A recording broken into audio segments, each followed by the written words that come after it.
1 Chronique, chapitre 4, versets 9 à 10. On peut nous lire?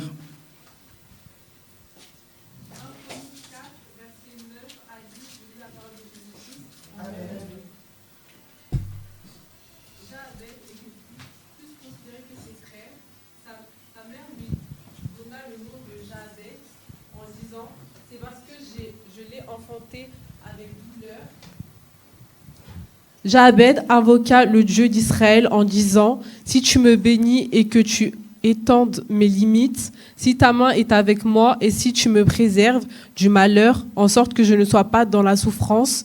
Et Dieu accorda ce qu'il avait demandé. Amen. Merci, prenons place, que le Seigneur nous bénisse. Que Dieu soit loué, que Dieu te bénisse, toi qui es présent dans ces lieux. Gloire à Dieu parce qu'on est au 7e jour de notre programme de jeûne et prière. On est encore vivant par la grâce de Dieu au nom de Jésus. Amen. Hein? Les jours passent. On a décrété 21 jours de jeûne et prière. Mais les 21 jours de jeûne et prière, là, nous voulons vraiment voir la main de Dieu. Vous savez, ce n'était pas prévu qu'on puisse parler de ce thème, vaincre l'esprit de la pauvreté. Mais nous, comme dans cette église, on marche selon les directives du Saint-Esprit. Dieu a voulu qu'on puisse parler de ça. Amen. Hein? Parce qu'après ce programme de 21 jours, la vie de beaucoup de gens va changer, bien aimés. Parce que Dieu va accorder des délivrances. Amen. Hein? Il y a beaucoup qui sont encore liés. Il y a beaucoup qui sont encore dans la pauvreté. Mais après ce programme, il y aura beaucoup de délivrances. Amen. Hein? On devait parler d'autres choses pour préparer l'année 2026. Mais Dieu a voulu qu'on puisse parler de vaincre l'esprit de la pauvreté. Ici, la Bible nous parle, on a commencé notre jeûne. Je voulais préciser pour notre programme de jeûne, si tu n'arrives pas à faire un jeûne à sec, tu peux boire de l'eau. Tu peux boire de l'eau pour avoir la force. Si tu arrives à faire le jeûne à sec, gloire à Dieu. Mais si tu vois, tu n'y arrives pas, bien aimé, jeûner, c'est vraiment un sacrifice. Hein? C'est difficile, bien aimé. Il y a personne qui est habitué au jeûne, bien aimé. Même moi, je vous dis la vérité, ça m'a frappé ces matins-là, la nuit, je n'arrivais pas. Je priais en dormant. C'est difficile, bien aimé. Jeûner, je ne sais pas s'il y a des spécialistes en ça, mais moi, je ne suis pas spécialiste en ça. Donc, c'est difficile. Mais je vous dis, Dieu aime les sacrifices. Et les sacrifices payent. Quelqu'un peut dire amen, hein? Moi, je sais, après ces 21 jours, nous, on rentrera dans la bénédiction de l'Éternel. Déjà, on est déjà dans la bénédiction de l'Éternel, mais on vivra encore de mieux en mieux la bénédiction de l'Éternel. Parce que Dieu nous a appelés de vivre de gloire en gloire. Quelqu'un peut dire amen, hein? Ici, la Bible nous parle de Jabez. La Bible a dit Jabez était plus considéré que ses frères. La maman de Jabez avait d'autres enfants, d'autres frères, mais il considérait plus Jabez. Pourquoi il considérait plus Jabez? Parce qu'il a eu Jabez dans la souffrance. Il a eu du mal pour avoir Jabez. La Bible a dit, sa mère lui donna le nom de Jabez en disant, c'est parce que je l'ai enfanté avec douleur. Pour avoir Jabez, la maman, elle a beaucoup souffert pour avoir son fils Jabez. Donc Jabez, il était un enfant considéré plus que ses frères parce que sa maman, elle a eu beaucoup de souffrances pour avoir son fils Jabez. Jabez signifie seulement douleur. Jabez signifie chagrin. Lorsqu'on parle de chagrin, on voit une tristesse profonde. Vous savez bien aimé, l'identité de Jabez semblait destinée à la souffrance.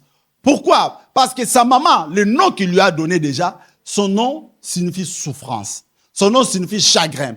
Vous savez, notre identité détermine aussi notre destinée. Lorsque on te donne un nom, bien-aimé, sachez-le, le nom là, il y a un esprit derrière. Quelqu'un peut dire amen, hein?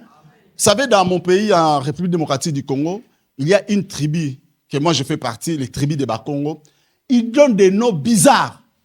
Ils donnent des noms mampassi. Donc, dans ta vie, tu vas souffrir. Donc, et les bien-aimés, si tu ne rentres pas dans les choses de Dieu, si tu ne coupes pas ces liens-là, sachez-le, toute ta vie, tu vas souffrir. Derrière chaque nom, derrière chaque prénom, il y a un esprit. Vous savez, d'autres personnes, elle avait un voisin peut-être qui était riche, il dit, bon, je vais donner mon enfant le nom de mon voisin. C'est ici, par la grâce de Dieu, lorsque tu as un enfant, il porte automatiquement le nom du père. Mais en Afrique, d'où moi je viens, bien aimé, il y a des personnes, ils ont donné les noms chez leurs enfants par rapport au voisin, par rapport à un ami. L'ami du père, il dit, je donne mon enfant l'ami du père. Amen. Hein? Donc, derrière chaque nom, il lui cache un esprit. Quelqu'un peut me dire amen. Hein? Le nom de Jabez signifie seulement douleur, chagrin. Donc, Jabez, pour lui, toute sa vie, il devrait souffrir. Et il vivait ça, bien aimé. Son identité semblait destinée à la souffrance à cause du nom qu'on lui avait donné chez ses parents. Vous savez, moi je connais la signification de mon prénom, mais je connais de mon poste-nom prénom, mais je ne connais pas la signification vraiment de mon nom. Il y a beaucoup, ils ne connaissent pas la signification de leur nom, parce qu'ils ont hérité seulement le nom de leur papa, de leurs parents.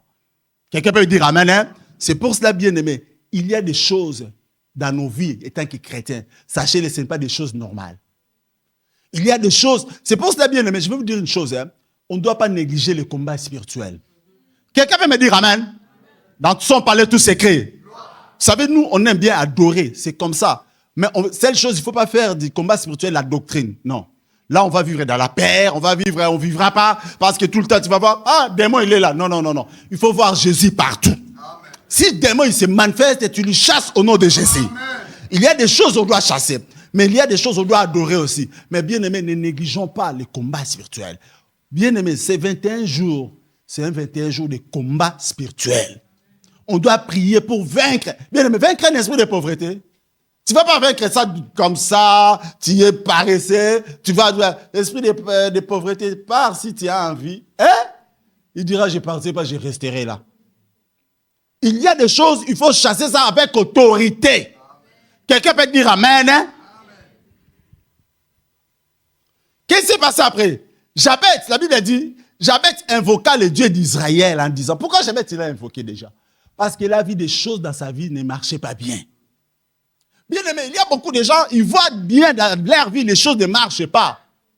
Mais ils restent comme ça, sans chercher, sans provoquer, sans chercher la face de Dieu. Ils trouvent ça normal. Bien aimé, il y a des choses, il ne faut pas trouver ça normal. Quelqu'un peut dire amen, hein? Il y a des choses, il faut dire non, stop. Là, ce n'est pas normal, il faut que ça change. Mais ça changera si toi tu veux. Amen. Et quelqu'un peut me dire amen, hein? Amen. Vous savez, je suis en train de prêcher cette prédication avec vraiment beaucoup de rage. Parce que l'année prochaine, ma vie doit changer. Bien aimé, moi je suis béni. Je ne vais pas tout dire comment Dieu m'a béni ici. Hein? Dieu, parce qu'il faut Dieu résiste aux orgueils, mais fait grâce aux humbles. Mais l'année prochaine, je vais encore voir beaucoup plus. Je veux que Dieu me multiplie. Moi, l'année prochaine, je veux vraiment, par la grâce de Dieu, devenir millionnaire. Quelqu'un peut me dire amen? Millionnaire, pas en francs congolais. Non, pas en euros, pas en dollars, mais en euros. Euros ou livres sterling. Quelqu'un peut me dire amen, hein? Bien, mais Dieu fera selon ta foi. Si toi tu veux rester comme ça, c'est à toi. Mais moi, je veux voir la main de Dieu dans ma vie. Bien, mais tout est possible à Dieu. Et quelqu'un peut me dire amen, hein? Tout est possible. Si tu veux, Dieu fera aussi comme toi tu veux. Dieu nous donne selon les désirs de notre cœur. Jabez, il a vu les choses ne marchaient pas. Elle a dit non, là, ce n'est pas normal. Il a dit non. C'est pour cela, à chaque fois, il faut demander à Dieu de nous donner le discernement des esprits. Bien aimé, enfant de Dieu, il y a des choses, si tu n'as pas le discernement des esprits, le diable va venir dans ta vie, il jouera, il fera des choses, toi tu trouveras ça normal. Or, si Dieu te révèle, te dira, tu vois des choses que tu es en train de vivre là, derrière ça, il y a un esprit. C'est pour cela qu'il faut demander le discernement des esprits. Ça va nous aider. Jabez, il a vu, non, les choses ne marchaient pas bien pour moi. Qu'est-ce qu'il a fait? Il a invoqué le Dieu d'Israël en disant, si tu me bénis, il demande d'abord la bénédiction. Vous savez, la prière de Jabez comporte 4 volets. Premier volet de la prière de Jabez, il demande la bénédiction de Dieu. Bénis-moi, bien-aimé. Jabez, en d'autres termes, il demande à Dieu, donne-moi le vrai bonheur. Bien-aimé, le vrai bonheur, c'est Dieu qui le donne. En dehors de Dieu, il n'y a pas le vrai bonheur. C'est pour ça qu'il demande à Dieu. Il dit ceci, en disant, si tu me bénis, donc il demande la bénédiction de Dieu. Vous savez, lorsque Dieu te donne le vrai bonheur, Ceci produit seulement lorsqu'on est lié à Dieu par la communion. On a le vrai bonheur envers Dieu lorsqu'on est obéissant, lorsqu'on a confiance à Dieu. C'est à ce moment-là on vit le vrai bonheur. Jabez demandait la faveur de Dieu. Jabez demandait la prospérité. Il demandait la paix, la réussite selon Dieu. Bien aimé, si Dieu te bénit, tu auras la paix. La bénédiction de l'Éternel donne la paix. Bien aimé, si tu as la bénédiction hier, tu n'auras pas la paix. La nuit, il y a des conditions. Tu ne peux pas dormir. Tu bénéficies bien de ton argent la journée, mais tu ne peux pas dormir la nuit. Tu as de l'argent, mais tu dois avoir des relations intimes avec tes propres enfants. Inceste, qui est interdit à la Bible, mais parce qu'à cause de la richesse, tu dois faire de mauvaises choses. Mais lorsque Dieu nous donne, bien aimé, tu auras la paix. Tu ne peux pas faire de mauvaises choses, parce que c'est Dieu qui a béni. C'est pour cela qu'on doit aimer plus la bénédiction de l'Éternel. C'est ça qui nous a fait enrichir. Amen. Jabez, lorsqu'il dit bénis-moi, il reconnaît que toute ta bénédiction véritable vient de Dieu, pas des hommes. Bien aimé, un homme ne peut pas te bénir. Un homme, il peut être un canal par lequel Dieu peut passer pour te bénir. Mais la vraie bénédiction vient de Dieu. Amen. Quelqu'un peut te faire du bien, mais sachez-le, c'est Dieu qui te l'a fait au travers de cette personne-là. Dieu peut utiliser une personne pour te bénir, mais sachez-le, c'est Dieu qui est la source de notre bénédiction. Amen. Nous, on est enfants de Dieu, on croit à Dieu. Donc, on doit savoir que c'est Dieu qui est la source de notre bénédiction. Deuxième volet de la prière de Jabez. Jabez, il dit, étends mes limites. C'est-à-dire quoi? Élargis mon territoire. Jabez était limité. Il y a des gens bien aimés, ils sont limités. Ils ne peuvent pas dépasser une ligne. La ligne est là, l'ennemi a mis. Toi, tu ne passeras pas. Tu ne vas pas dépasser. Il y a d'autres personnes, dans leur vie, on les a mis. Tu ne peux pas dépasser 50 ans. Avant 50 ans, tu dois mourir. Il y a des personnes, tu ne peux pas aller plus loin. Dans ton compte, tu ne peux pas avoir plus de 5 000 euros. Si tu arrives à 5 000 euros, les problèmes commencent. Tu ne comprendras pas comment les 5 000 va finir. C'est des personnes qui sont limitées. Jabez était limité. Il voyait qu'il vivait dans la souffrance. Le nom que la maman lui a donné, ça lui poursuivait. L'esprit qui était derrière le nom de douleur là, le nom de chagrin là, le nom de tristesse profonde là, poursuivait Jabez. Jabez, il dit, étends mes limites. Donc, recule toutes les limites. Enlève les limites. Là, on m'avait dit, je ne peux pas arriver. Seigneur, fais en sorte que j'arrive. Amen. Quelqu'un peut dire amen, hein? Amen. Vous savez, dans nos vies, il y a des choses où, si tu n'es pas affranchi par le Seigneur, tu auras des limites. Vous savez, il y a des gens bien aimés, ils peuvent trouver du travail, mais jamais il arrivera à avoir un CDI. Tu n'as rien fait, tu signes un CDD. On t'a promis même un CDI. Comme tu es limité, sachez-le, tu n'as rien fait, on te dit, tu n'as plus de travail. On te vire. Parce que tu es limité. Il y a des lignes où les diables, les sorciers, par rapport peut-être à ton nom, par rapport à ta famille, on t'a mis, toi, tu ne peux pas dépasser. Je suivais un témoignage, il y avait une femme, son mari travaille, son fiancé il travaille, il avait un bon travail. Lorsqu'il est venu dans la famille, le monsieur est venu dans la famille de la femme pour faire le prédote, pour prédoter la fille. Après avoir fait le prédote, il commence à avoir des problèmes dans le travail. Le monsieur est viré du travail. Le monsieur, il n'arrivait pas à épouser la femme qu'elle voulait. Or, dans la famille de la femme, on lui avait mis des limites. Bien aimé, il y a d'autres familles. Si tu rentres, les combats de la famille, là, ça devient tes combats. Quelqu'un peut me dire amen, hein? Bien aimé, 21 jours, là, c'est 21 jours de combats spirituels. Il y a des familles, tu rentres, sache-le, le combat de la belle famille, ça devient, la façon dont ils vont combattre, toi, tu vas être combattu parce que tu es rentré dans la famille, là. C'est pour cela, toutes les familles, ce n'est pas une famille à rentrer. Il faut prier Dieu. Est-ce que je peux ou pas? Parce qu'il y a des familles, dès que tu rentres, tu seras combattu toute ta vie, bien-aimé. Mais gloire à Dieu, pour ceux qui sont en Jésus-Christ, ils te feront la guerre, mais, je n'ai pas bien entendu, ils te feront la guerre, mais, ils ne te vaincront pas. La femme là, lorsque le monsieur travaillait, tout allait bien. Le monsieur fait le programme, je vais épouser ma femme. Il est parti prédoter. Après avoir fait les prénotes, on lui a viré dans le travail. Il n'arrive pas à avoir les moyens pour épouser la femme qu'elle veut. Pourquoi? Parce que dans la famille de la femme, il y a des limites. Personne ne va se marier. Vous savez, il y a des familles où les sorciers ils ont dit, dans cette famille, il n'y aura personne qui va se marier. Bien aimé, si quelqu'un s'est marié, sachez-le, c'est la délivrance. C'est la bénédiction de Dieu vraiment. Parce qu'il y a des familles, personne ne peut se marier.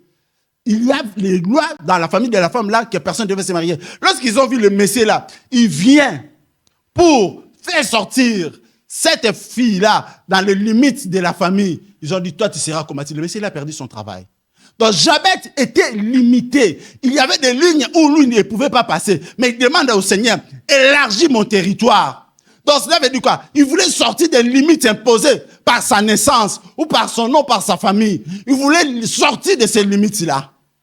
Parce que son nom lui imposait des limites. Lui, il devait se faire qu'il souffre dans sa vie. Parce que son nom signifie douleur, chagrin. Donc une tristesse profonde. Dans sa vie, il devait être toujours triste. Mais il a compris, il a dit non. Seigneur, étends mes limites. Il demande l'élargissement des frontières spirituelles, financières et d'influence.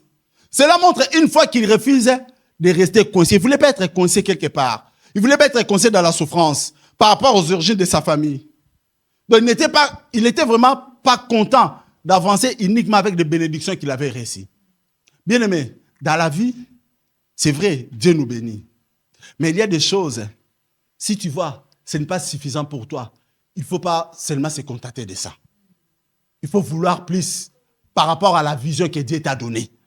Quelqu'un peut me dire amen, hein? Et troisième volet de la prière de Jabet, il dit que ta main soit avec moi.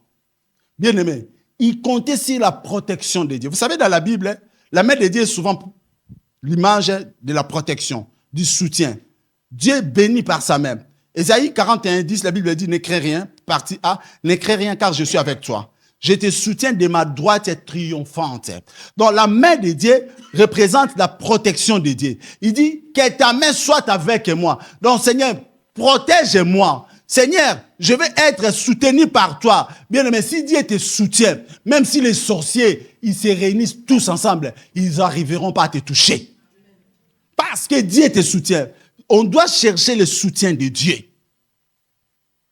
Lui, il comptait sur la protection de Dieu. C'est pour cela qu'il demande à Dieu que sa main soit avec lui. En disant que ta main soit avec moi, il demandait la présence continue de Dieu pour être guidé et protégé. Sans Dieu, nous sommes rien. Sans Dieu, nous ne pouvons rien faire, bien-aimés. Nous avons besoin de la présence de ces grands dieux-là pour faire des grandes choses. Parce que la Bible a dit, avec Dieu, nous ferons quoi?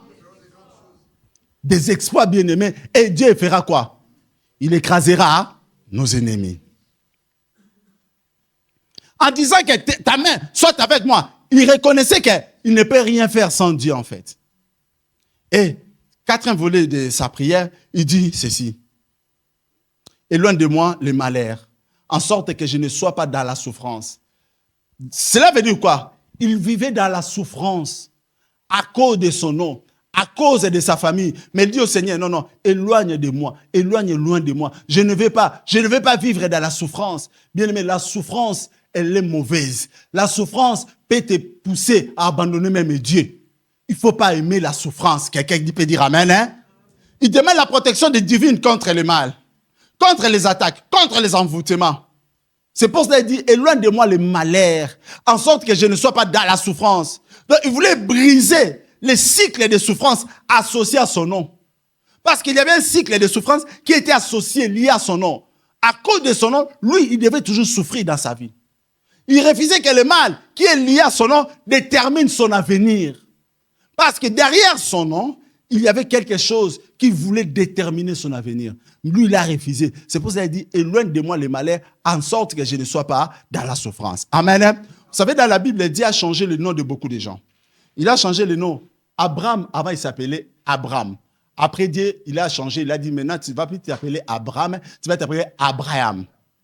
Lorsque Dieu a donné à Abraham le nom, Abraham, bien aimé, à ce moment-là, il avait Ismaël. Mais pour avoir Isaac, il devait être Abraham. Isaac, il comptait plus Ismaël. Isaac, il devrait, après avoir Isaac bien-aimé, Abraham, il a eu beaucoup plus de bénédictions. Lorsqu'il était Abraham seulement, il n'avait pas les bénédictions qu'il avait eues lorsqu'il était Abraham. Il y a encore une autre personne dans la Bible, Sarah. Sarah, il s'appelait Sarai. Lorsqu'il était Sarai, ça signifie S-A-R-A-I à la fin, il était stérile. Elle était stérile. Mais pour avoir des enfants, Dieu devait lui changer le nom. Dieu, tu vas plus t'appeler Sarai, tu vas t'appeler Sarah. Lorsque Dieu lui a changé le nom, après Isaac est venu. Quelqu'un peut dire Amen, hein? Il y a encore une autre personne dans la Bible que Dieu a changé le nom. Jacob. Jacob signifie quelqu'un qui est malin, qui trompe, parce qu'il a volé le droit de naissance de son frère, à cause de la nourriture. Il a volé encore la bénédiction qui était prévue à son frère Ésaü. Lui, il a pris. Bien aimé. Mais Dieu lui a changé le nom. Il lui a levé le nom de Jacob pour lui mettre Israël. Lorsque Dieu lui a donné l'Israël, parce qu'il a combattu avec Dieu pour être béni. Seigneur, si tu ne me bénis pas, tu ne partiras pas. Quelqu'un peut dire Amen, hein? Donc, dans la Bible, il y a des personnes que Dieu a changé le nom. C'est pour cela, tu peux prier. Si tu vois que tu peux changer aussi ton nom, c'est possible. Tu peux aussi, c'est à toi de voir. Mais si tu as la foi là, tu as neutralisé déjà toutes les puissances qui sont derrière ton nom, tu peux laisser aussi comme ça. Amen, hein? On est en train de définir pauvreté. Pauvreté, c'est quoi? Pauvreté, c'est un état de manque, de privation ou d'insuffisance. Tu peux avoir un travail, tu gagnes de l'argent, mais tu es pauvre. En quelque sorte, lorsqu'on parle de la pauvreté, on voit quelqu'un qui n'a pas la richesse voulue. En bref, donc c'est ça. Quelqu'un qui n'a pas la richesse voulue. Tu veux avoir 1 million, mais tu as 100 000. Cela veut dire quoi? Par rapport à 1 million, tu es pauvre, bien-aimé. Pourquoi? Parce que tu n'as pas 1 million. Donc, tu es pauvre. Un pauvre, c'est quelqu'un qui n'a pas la richesse voulue. C'est un état de manque, de privation ou d'insuffisance. Tu vas acheter une villa. La villa coûte 500 000 euros. Mais toi, tu n'as que 250 000 euros. Il te manque 250 000 euros. Cela veut dire, pour avoir cette villa-là, tu es pauvre parce qu'il te manque 250 000 euros. Donc, lorsqu'on parle de la pauvreté, on voit seulement quelqu'un qui n'a pas la richesse voulue. La bénédiction, on nous définit, est une parole ou un acte ou une faveur divine qui apporte le bien, la paix, la prospérité, la protection et l'accomplissement du plan de Dieu dans la vie d'une personne. En bref, lorsqu'on parle de la bénédiction, c'est tout simplement avoir la richesse voulue. Quelqu'un qui est béni, c'est quelqu'un qui a la richesse voulue. Quelqu'un qui veut le mariage. Il y a des personnes, bien aimées, elle est riche dans le mariage parce qu'elle a le mariage, mais elle est pauvre parce qu'elle n'a pas encore d'enfants. Si surtout elle veut avoir des enfants ou il veut encore avoir des enfants. Si tu ne veux pas, là, comme tu ne le veux pas, tu n'es pas pauvre par rapport à ça parce que tu n'as pas envie d'avoir ça. Amen. Hein? La pauvreté n'est pas seulement un manque de la richesse voulue, mais il existe aussi un esprit de pauvreté. C'est vrai, on dit la pauvreté, c'est manque de la richesse voulue. Mais ce n'est pas seulement ça. Mais il existe aussi un esprit de la pauvreté. Lorsqu'on parle de l'esprit de la pauvreté, là, c'est un esprit mauvais. En fait, c'est quoi? C'est une oppression spirituelle. Une oppression spirituelle, c'est une domination injuste. Un esprit qui est dans ta vie pour dominer sur toi. Tout ce que toi, tu voudras faire, lui, il sera là pour t'empêcher de le faire. Tout ce que toi, tu voudras... Donc, tu auras une pression intense par rapport à ta destinée. En fait, lorsqu'on parle de la pauvreté, j'ai dit c'est aussi un esprit de la pauvreté qui est une oppression spirituelle. Cet esprit-là est destiné à garder les gens dans la limitation. Donc, si l'esprit-là est contre toi, tu seras limité. Donc, son objectif, que toi, tu ne puisses pas dépasser une ligne qu'ils ont mis. Leur objectif, c'est la dépendance et la misère. Donc, toi, tu dois dépendre que de paix que tu as. Tu vas vivre dans la misère, malgré les potentiels que Dieu a mis sur toi. Tu as des dons, tu as des choses, tu es intelligent. Mais comme il y a l'esprit mauvais qui est derrière toi, sachez-le, ça sera difficile pour toi, malgré ton intelligence, malgré tes diplômes. Vous savez, il y a des gens qui ont beaucoup étudié, mais ils n'ont pas de bon travail. Quelqu'un peut dire Amen, hein? C'est ce qui est derrière ça, souvent, c'est l'esprit de la pauvreté. Tu as étudié, mais trouver du travail, c'est un problème. Quelqu'un qui a un bac plus, je ne sais pas combien, master. Mais pour trouver un travail, il fait des choses, du travail où quelqu'un qui n'a pas étudié, qui n'a pas de qualification, le SMIC, il sera payé en SMIC. Dieu n'est pas contre les pauvres. Non, Dieu n'est pas contre les pauvres. Mais il est contre la pauvreté, comme malédiction permanente. Il veut libérer son peuple. Psaume 34, 7, la Bible dit, quand un malheureux crie, l'Éternel attend et le sauve de toutes ses détresses. Quand quelqu'un est malheureux, un malheureux, c'est quelqu'un qui est dans la pauvreté, qui est dans le malheur. Lorsqu'un pauvre crie, l'Éternel écoute sa prière et Dieu le sauve de toutes ses détresses. Dieu n'est pas contre le pauvre, parce que Dieu peut permettre aussi la pauvreté pour un moment. C'est Dieu même lui qui peut le permettre. On verra ça à la fin. Mais lorsque la pauvreté reste permanente, tout le temps tu es pauvre, tout le temps tu vis dans la misère, sache-le, c'est le plus normal. Quelqu'un peut dire amen, hein? Qu'est-ce que l'esprit de pauvreté? C'est quoi l'esprit de pauvreté? Première chose, je vais parler de 3 points par rapport à ça. Première chose, c'est une mentalité de manque et de limitation. L'esprit de pauvreté, d'abord, ce n'est pas d'abord le mauvais esprit. Premièrement, c'est dans tes pensées. Dans tes pensées, c'est une mentalité de manque. Dans tes pensées, tu as toujours les pensées que toi, tu n'en as pas. Dans tes pensées, pour toi, tu sais que tu es limité. Donc, pour toi, je ne peux pas réussir. Pour toi, je ne peux pas mériter. Pour toi, je n'aurai pas assez. Donc, c'est ça, l'esprit de la pauvreté. L'esprit de la pauvreté, ce n'est pas d'abord le sorcier. Ce n'est pas d'abord Satan. Mais d'abord, c'est la mentalité. La façon dont toi, tu penses. Pour toi, tu penses que tu es limité. Pour toi, tu penses que tu veux une belle voiture. Ah, là, c'est pour les riches. Moi, je ne peux pas. Pourquoi toi, tu ne peux pas? Le Dieu qui les a bénis, il est le même Dieu qui peut te bénir. Quelqu'un peut dire amen, hein? Pour toi, tu es limité dans tes pensées. Moi, je ne peux pas devenir propriétaire. Parce que mes parents, ils n'étaient pas propriétaires. Bien-aimé, ce que tes parents n'ont pas fait, toi, tu le feras. Ce que toi, tu n'as pas fait, tes enfants le feront. Bien-aimé, on doit faire des choses plus que nos parents. Quelqu'un peut me dire amen, hein? La mentalité de manque et de limitation. Donc, dans ta tête, tu dis que moi, je ne peux pas réussir. Bien-aimé, lorsque tu mets dans la tête, toi, tu ne peux pas réussir.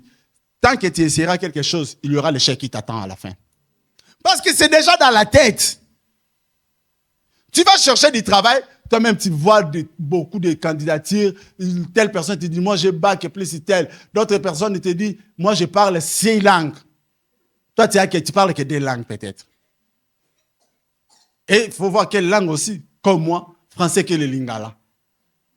Mais dans les travails, là tu vas parler quoi? Oh, ils cherchent, parle même anglais au moins. Anglais à part good morning. Et le nom de Jesus, le nom de Bible, à part ça, je ne connais rien. Mais tu verras dans l'entretien, on te dit des choses, tu vois telle personne, il commence à parler en anglais. Toi-même, tu commences à voir, est-ce que là, on peut me prendre? Bien-aimé, si tu y es avec Dieu, Dieu fera la différence. Amen.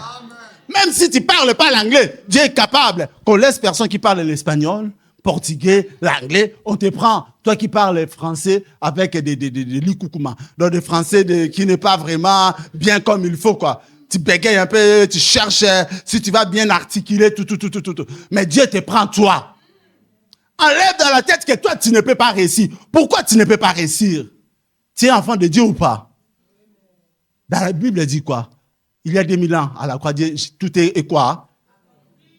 Ton travail est accompli à la croix. Donc tu paies. Dis à ton frère, je paie par la grâce de Dieu, je paie. Tu paies, bien-aimé. Tu peux entrer là où il s'était réservé pour une famille, peut-être, je ne sais pas quoi. Mais toi, par la grâce de Dieu, tu peux rentrer là. Lorsqu'on parle de l'esprit de la pauvreté, la mentalité de manque ou de limitation, tu dis que je n'aurai pas assez. Je ne mérite pas. Pourquoi tu ne vas pas mériter? Jésus-Christ est mort à la croix pour toi déjà. Pourquoi tu ne vas pas mériter? C'est ça. Donc, c'est contenter de paix sans vision. Bien-aimé, si tu as peu pour toi, tu vois, ça s'arrête là. Tu n'as pas de grandes visions. Bien-aimé, on doit avoir des visions de l'aigle. On doit voir loin, bien-aimé.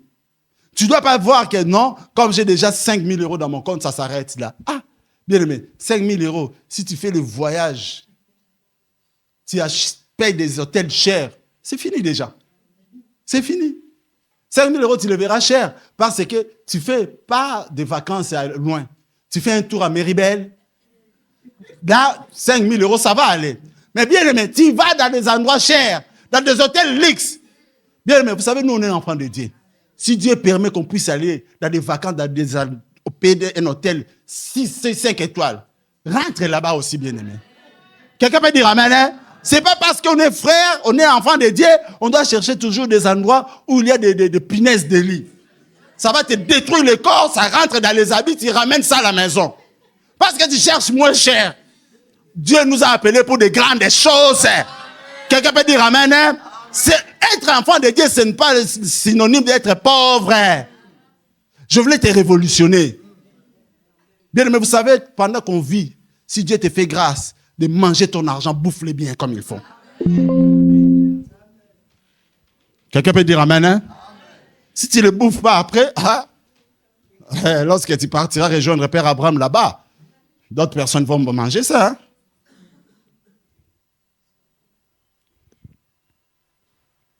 Il faut avoir de grandes visions. Tant que tu n'auras pas la grande vision, tu vas se contenter de paix que tu as. Parce que pour toi, 5 000 euros, ça me suffit. Bien, mais moi, je vais vous dire la vérité. À ce moment, même 5 000 euros, ça ne me suffit pas. Je précise, mais même 5 000 euros. Vous savez, je suis devant la présence de Dieu. Il y a des années, quelques années passées, j'avais touché ça. Plus de 5 000 euros. Mais c'est où maintenant? Bien aimé. C'est pour la raison que me dit 5 000 euros, pour moi, ça ne me suffit pas. Je veux plus, bien aimé. Bien aimé, il y a des personnes, Dieu les a appelées pour de grandes choses. Moi, je fais partie de ces personnes-là. Si toi aussi, tu fais partie de cette personne-là, ayant de grandes visions. Bien aimé, j'ai dit, il y a quelques années passées, moi, dans mon compte, j'avais plus de 100 000 euros. Plus de 100 000 euros. Pas en francs congolais, pas en francs CFA, mais en euros. Mais au moment où je vous parle, il est où?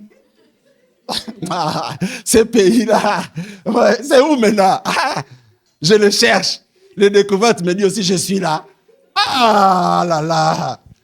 Bien aimé, il faut avoir la vision des grandes choses.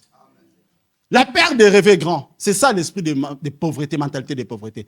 Tu as peur de rêver grand. Moi, je ne peux pas rêver grand. Moi, je ne peux pas voyager en... L'espace qui est un peu plus cher en avion, c'est quoi? On l'appelle quoi? Business class. Première classe, hein? Ouais, première classe. Tu ne peux pas voyager dans la première classe. Toi, tu dois être avec tout le monde seulement. Les chaises, tu as mal au dos. Tu sors, tu as des problèmes de d'hémorraïdes. Bien aimé. Or, les gens qui sont en première classe là-bas, bien aimé, tu peux t'allonger tranquillement. Mais l'autre côté là, place économique là, essaye, il y a quelqu'un derrière toi. Oh, tu essayes seulement, il y a quelqu'un derrière toi. Tu as peur de rêver grand. Est-ce que moi, je peux aller vraiment en première classe là-bas? Oui, tu peux. Quelqu'un peut dire amen, hein? Donc, l'esprit de la pauvreté, la mentalité de manque, ça crée la dépendance et la peur de donner. Tu as même peur de donner à Dieu parce que tu dis, je n'ai pas assez. C'est ça, c'est la mentalité de manque. Deuxième chose, qu'est-ce que l'esprit de pauvreté? C'est une oppression spirituelle. Là, c'est le mauvais esprit. L'esprit de la pauvreté, ce n'est pas seulement la mentalité de manque ou de limitation, mais là, c'est une oppression spirituelle. Lorsqu'on parle d'une oppression spirituelle, ça veut dire quoi? Une domination injuste. Tu travailles, mais l'argent que tu travailles, tu ne le vois pas. Lorsque tu travailles, il y a toujours une situation, un membre de la famille qui va tomber malade, toi, tu dois sortir. L'esprit de pauvreté, c'est ça, bien-aimé. Donc, il y a une oppression spirituelle, c'est de mauvais esprits. Donc, il y a une pression intense ou une domination injuste qui veut maintenir les gens dans la limitation, dans la misère, dans la dépendance. Même si tu as le potentiel que Dieu t'a donné, l'esprit là est là pour que toi tu ailles pas loin. L'esprit est là, dès que l'argent entre dans ton compte, les mauvais esprits sont déjà au courant. Tu ne comprends pas, la voiture était bien, pouf, c'est un accident. Tu dois faire sortir de l'argent. L'esprit de la pauvreté, c'est ça, lorsqu'il y a les mauvais esprits. L'appareil à la maison, c'était bien, tout d'un coup, ça ne marche plus. Tu veux commencer même à prier pour les appareils électroménagers. Bien aimé, tu joues avec la pauvreté. Hein. La pauvreté, elle est mauvaise. Hein. Quelqu'un peut dire amen. Hein? Lorsqu'il y a l'esprit de pauvreté, bien aimé, Tes appareils à la maison étaient bien. Mais comme il a vu l'argent rentrer, tiens, le 13e mois, il a dit, le 13e mois, là, tu crois que tu vas utiliser ça? Je vais le bouffer, tu verras. Tu ne comprenais pas? La voiture, il y a une maladie qui sort, il n'y en avait pas avant. Dans la maison, la machine à laver, ça fonctionnait très bien. Les frigos, bien aimé, les appareils électroménagers, c'est des choses vraiment importantes dans une maison.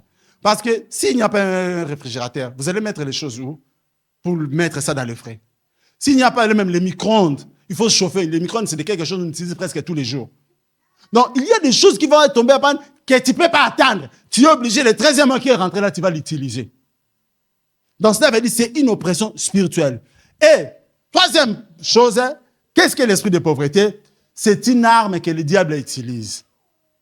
On va lire Jean 10, 10. La Bible a dit quoi?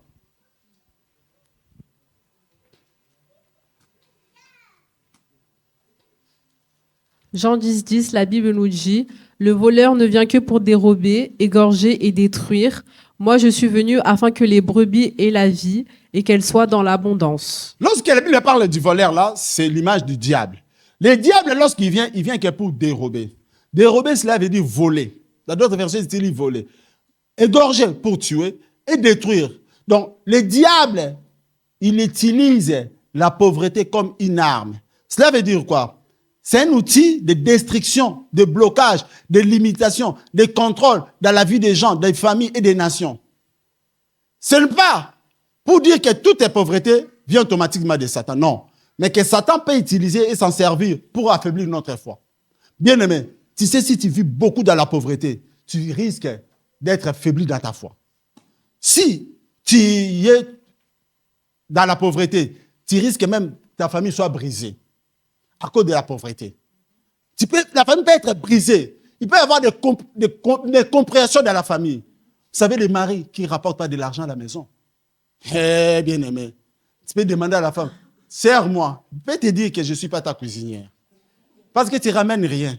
Or, ce n'est pas bien bon. Femme, soyez soumise à votre mari.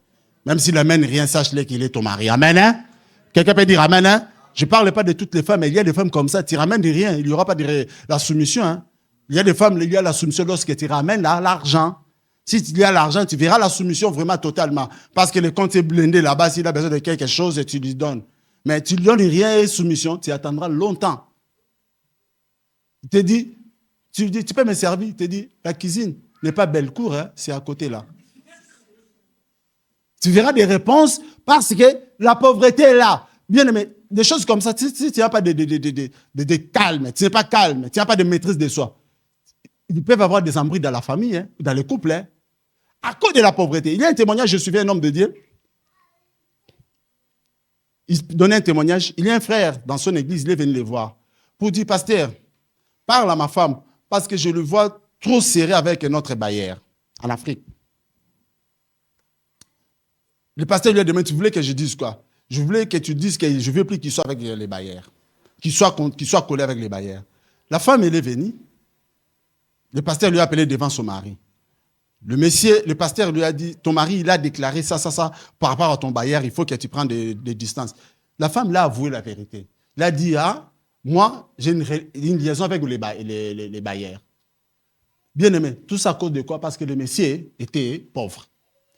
Un autre témoignage, j'ai lu ça. Le monsieur il est parti chercher l'argent en voyage. Pendant 2 ans, il a laissé sa femme. La femme, elle n'avait pas les sous pour payer les propriétaires.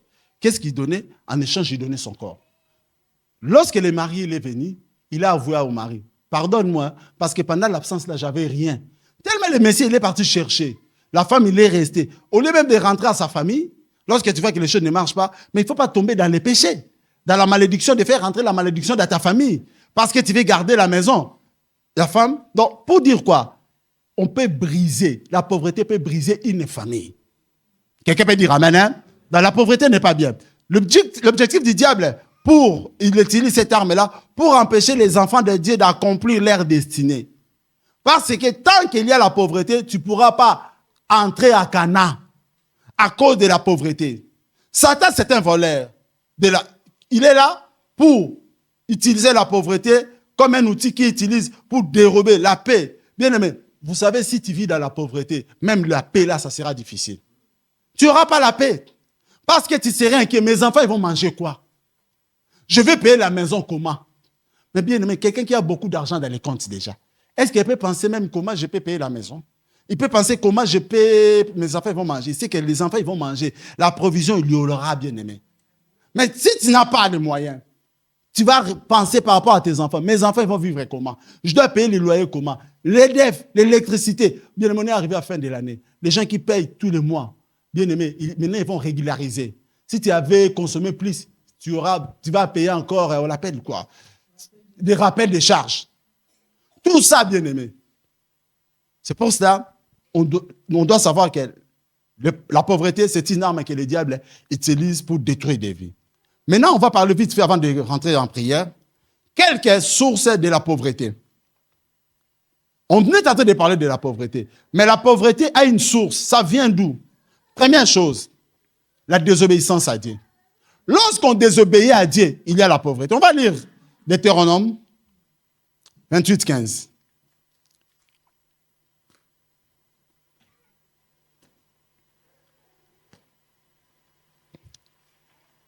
Deutéronome 28, 15, la Bible nous dit: mais si tu n'obéis point à la voix de l'Éternel ton Dieu, si tu n'observes pas et ne mets pas en pratique tous ces commandements et toutes ces lois que je te prescris aujourd'hui, voici toutes les malédictions qui viendront sur toi et qui seront ton partage. Si tu n'obéis point à la voix de l'Éternel ton Dieu, si tu n'observes pas et ne mets pas en pratique tous ces commandements, lorsqu'on est désobéissant envers Dieu, ce qui va nous arriver, c'est la malédiction. La malédiction sera ton partage partout. Quelqu'un qui vit dans la malédiction, la pauvreté est là. Tu vas semer, mais tu ne vas pas récolter. Tu auras des dettes partout, bien aimé, jusqu'à ce que tu es obligé de changer la ville à cause des dettes. Il y aura l'oppression des ennemis. Donc, les gens méchants, les mauvais, ils vont prendre les dessus sur toi. Tu vas travailler, mais il n'y aura pas le fruit. Tu as les salaires, tu ne vois pas l'argent. Première source de la pauvreté, c'est la désobéissance à Dieu. Bien-aimé, si tu veux vaincre l'esprit de la pauvreté, commence d'abord à être obéissant à la parole de Dieu. Quelqu'un peut dire amen, hein?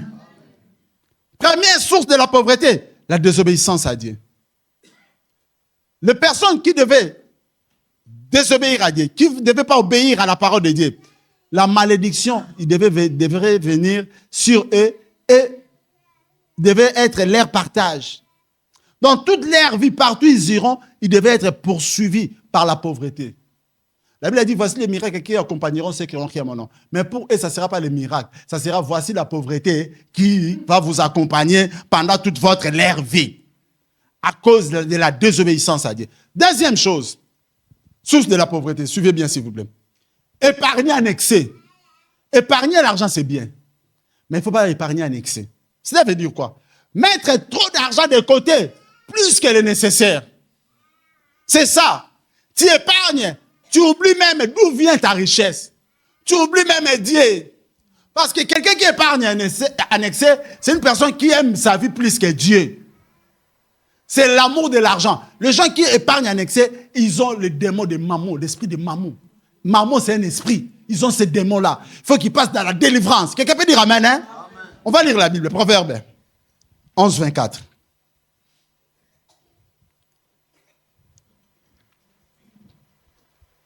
Proverbe 11, 24, la Bible nous dit: tel qui donne libéralement devient plus riche, et tel qui épargne à l'excès ne fait que s'appauvrir. Amen. Dans ma version parole de vie, la Bible dit, certains donnent beaucoup, donc libéralement, et deviennent plus riches. Pour devenir plus riche, il faut avoir la main ouverte. Je vais vous expliquer. Quelqu'un qui donne de l'argent, il donne comme ça, sa main est comment? Et sa main là, attend seulement, lorsqu'il a la bénédiction, il peut bien recevoir la bénédiction. Mais la personne qui ne donne pas, sa main, et lorsque la bénédiction va venir, est-ce qu'elle peut tenir ça? Ça va tomber là. C'est comme ça. Vous avez vu l'image? Je recommence. La personne qui donne, sa main reste ouverte. Et lorsqu'il y a la bénédiction, est-ce qu'elle peut tenir ou pas? Elle prend la bénédiction. La personne qui ne donne pas sa main est Donc lui, il est plus qu'Ali Foreman. Un vrai boxeur. Lorsqu'il y a la bénédiction, ça coule là. Elle ne peut pas tenir la bénédiction de Dieu. La Bible dit ceci. Certains donnent beaucoup et deviennent plus riches. D'autres gardent trop pour et deviennent pauvres. Lorsque tu gardes trop pour toi, sache-le, tu oublies d'où vient la richesse. Parce que tu as un projet d'acheter, c'est bien. Il faut mettre de l'argent à côté, c'est bien. Il faut épargner, mais pas en oubliant Dieu. Pas en ne pas aider les autres qui souffrent. Tu as les membres de ta famille qui souffrent. Mais toi, tu ne peux pas bénir les membres de ta famille parce que tu as des projets. Non, bien-aimé. Je veux dire à quelqu'un, si Dieu te bénit, nous, on est des Joseph de notre famille. S'il faut bénir les membres de ta famille, il faut le faire. Quelqu'un peut dire Amen, hein? Vous savez, le fait de ne pas aider les membres de la famille, c'est pour cela qu'il y a maintenant des jalousies dans la famille.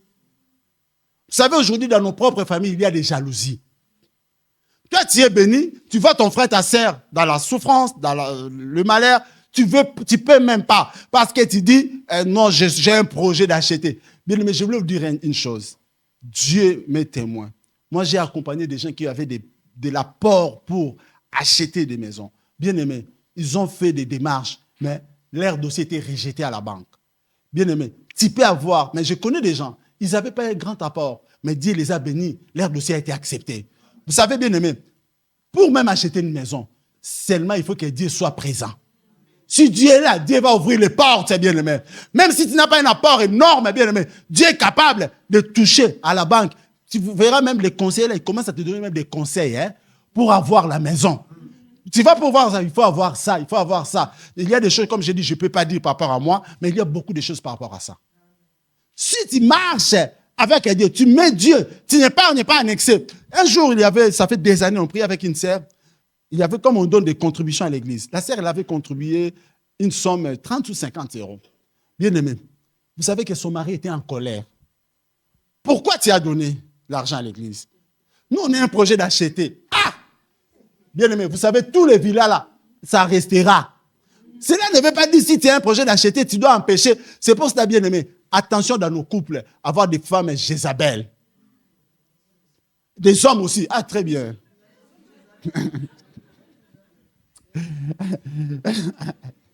La sœur, elle ne veut pas que ce soit seulement les femmes, elle a dit les hommes aussi. Elle défend les femmes, hein. Ça c'est vrai, c'est vrai. C'est vrai. Maintenant, c'est Jézabel un homme. Hein, c'est ça, il y a des Jézabel aussi un homme. Bien aimé, tu veux faire... Et une femme, ou si tu veux faire du mal, elle te dit, non, ne fais pas cela. Vous savez, Akab, avant d'avoir Jézabel, il n'adorait pas le dieu des Baals. Mais lorsque Jézabel est rentrée dans sa vie, c'est à ce moment qu'il commence à adorer le dieu des Baals, le dieu d'Astarté. Bien aimé, il y a des femmes, il faut avoir une femme ou un homme. Si tu veux faire quelque chose qui n'est pas bien, tu te dis non, ne fais pas ça. Moi, je ne suis pas d'accord avec ça. Je vais vous donner un témoignage. Un jour, il y a une personne qui me disait, tu vois, il faut changer les personnes qui gardent la caisse de l'église pour que tu prennes le contrôle de l'argent de l'église. Mets un membre de ta famille pour bien manger. Il veut me faire tuer par Dieu. L'argent de Dieu, on ne touche pas. Bien aimé.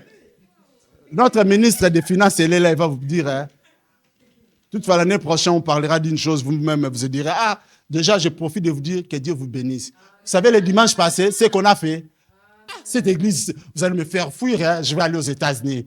Laissez pasteur Justin ici. Bien aimé, cette église nous ont bénis, ils ont béni Dieu. On a béni Dieu, on a été reconnaissant vers Dieu. Mais je vais vous dire, dans tout ce que vous avez fait, votre pasteur, même un centime, il n'a pas touché. Parce que c'est l'argent de Dieu. Entre parenthèses, moi, Dieu m'est témoin. J'étais en Afrique, je dirigeais des kits matinales, on priait. J'ai mal géré l'argent de Dieu. L'argent qui rentrait, j'utilisais comme c'était le mien. Je faisais, si j'ai envie de manger, je prends, j'utilise dans la caisse. Bien aimé, or c'était des erreurs graves. J'ai dit, Seigneur, pardonne-moi. Bien aimé, la repentance, ce n'est pas demander pardon, mais c'est abandonner de mauvaises choses. Et quelqu'un peut me dire Amen, hein? J'ai dit, je ne touche plus à l'argent de Dieu. Depuis ce moment-là que j'étais en Afrique, j'ai galéré, j'ai joué avec l'argent de Dieu. J'ai dit, ici, je ne toucherai pas. Bien aimé, ici, même un centime, je ne touche pas. On me doit ce qui est mes droits, on peut me donner. Je te prêche, s'il y a quelque chose, on le dit. Mais le reste, je ne prends pas. Parce que ce n'est pas à moi, c'est l'argent de Dieu. Si tu veux que la malédiction te poursuive, fais comme ça, tu verras. J'ai dit à mon épouse, il y a une personne qui m'a conseillé ça. Mon épouse m'a dit, l'argent là, ça va rentrer dans cette maison, oublie.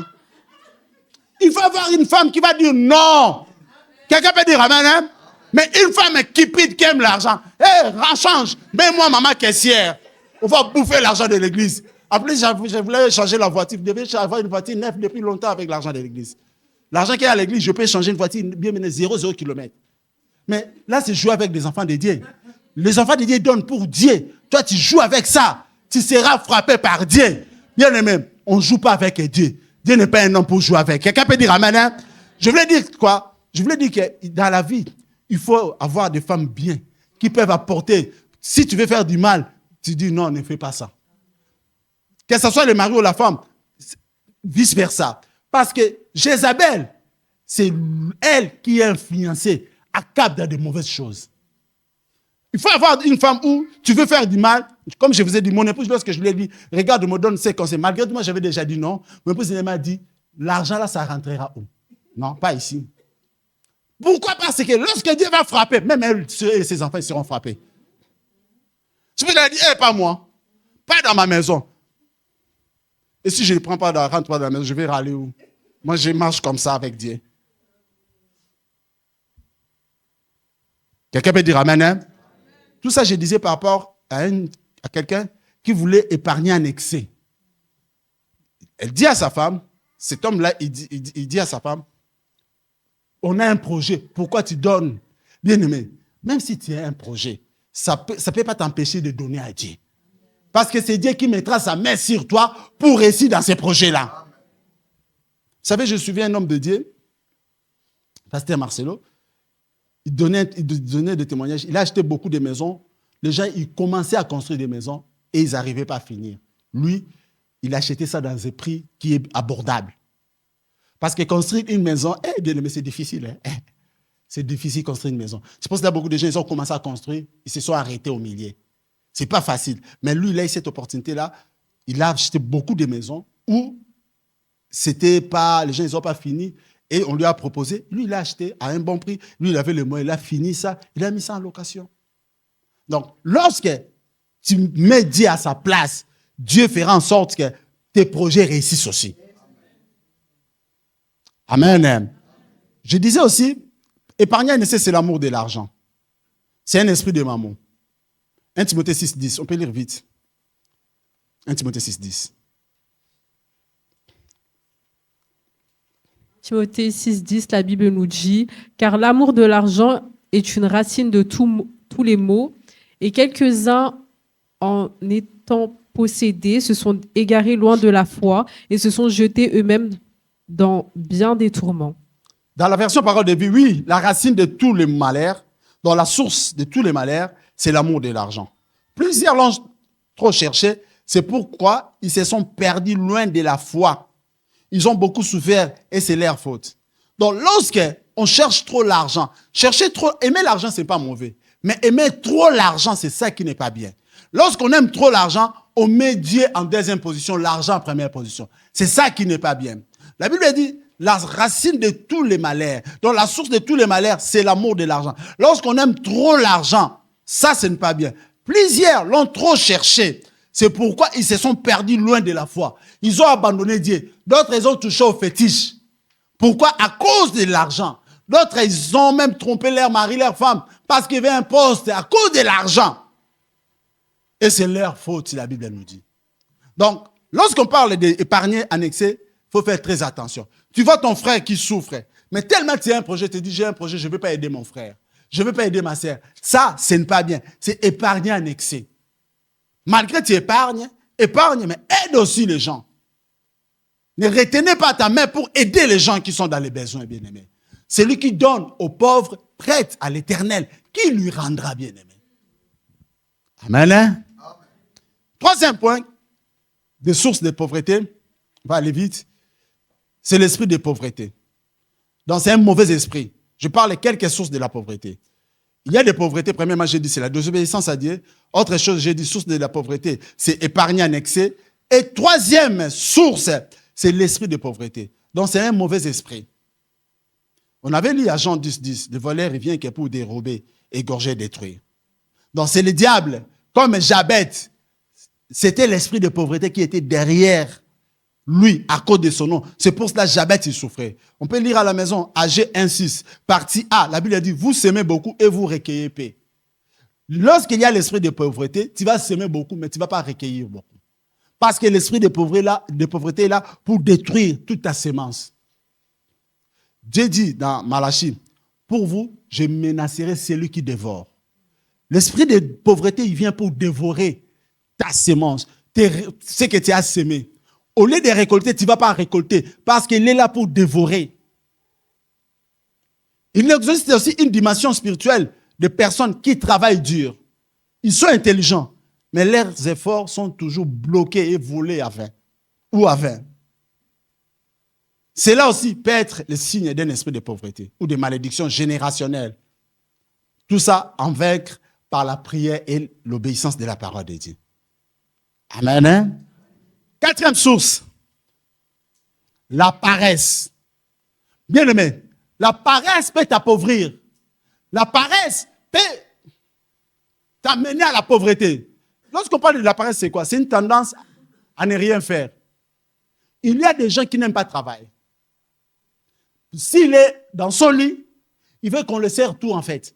On vient lui servir. S'il a la possibilité de prendre la douche sur le lit, il prendra aussi. Faire ses besoins d'ici le lit, il les fera. Tellement depuis, il est sous sa couette avec ses froids là en plus. Il ne va pas se réveiller. C'est ça la paresse. Or, il y a des gens pour aller travailler. Il faut 4 heures, tu t'es réveillé déjà pour aller travailler. Mais si tu es paresseux ou paresseuse, bien aimé, tu appelles la pauvreté. On va lire Proverbe 6, 10, 11.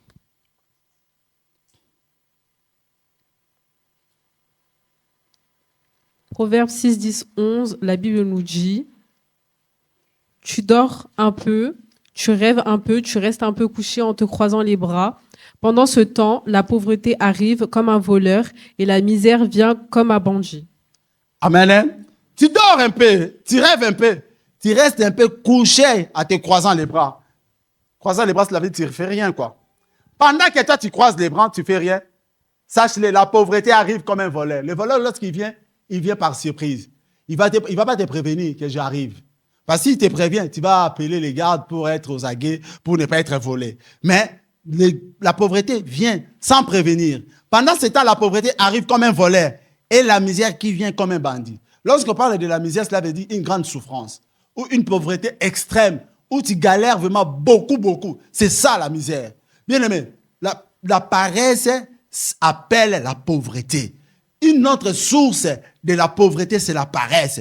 Bien aimé, on doit être des personnes courageuses. Dieu bénit le travail. La paresse, l'irresponsabilité ou le refus de se former peuvent conduire à la pauvreté. Il faut aimer le travail, bien aimé. La Bible dit, celui qui ne travaille pas ne fait pas quoi?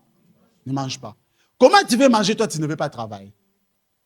Si tu veux manger, il faut travailler.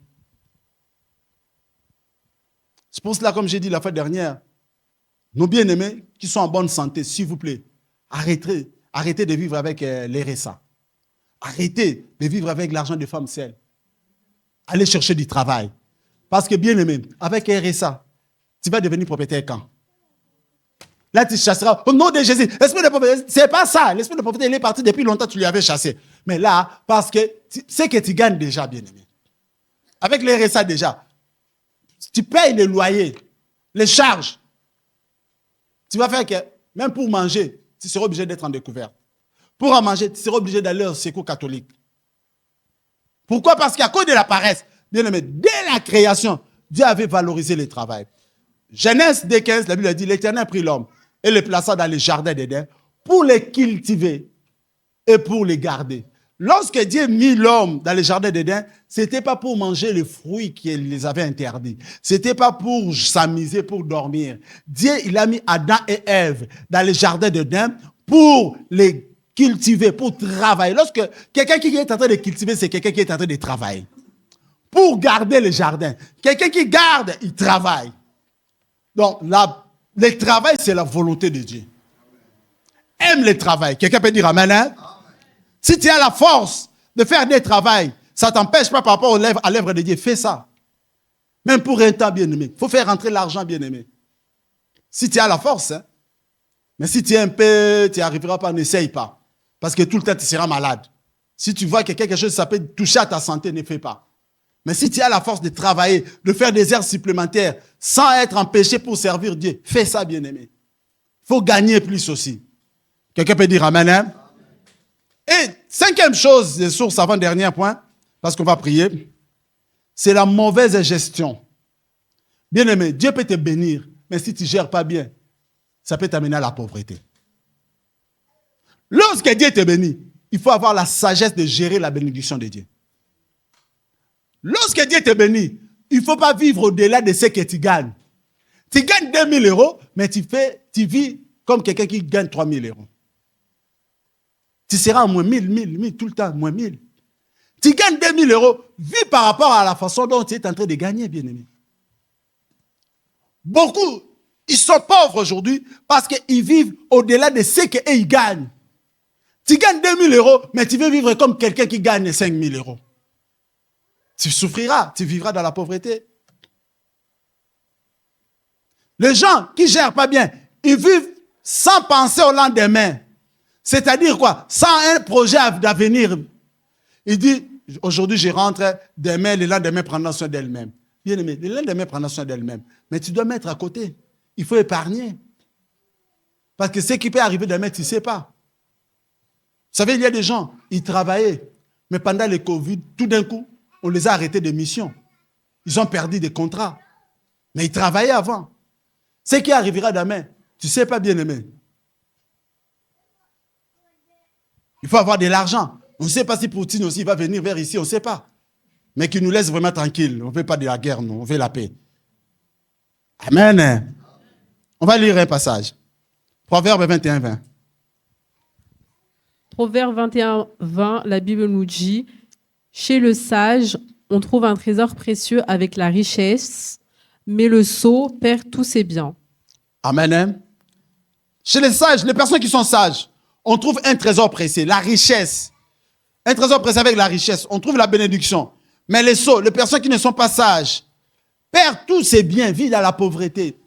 Si tu veux bien aimer, rester dans la richesse, dans la bénédiction de Dieu, il ne faut pas vivre, il faut bien gérer ce que Dieu t'a donné. Vous savez, il y avait le fils prodigue, hein?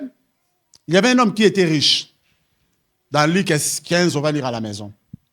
Cet homme, il avait deux fils, le premier et le deuxième.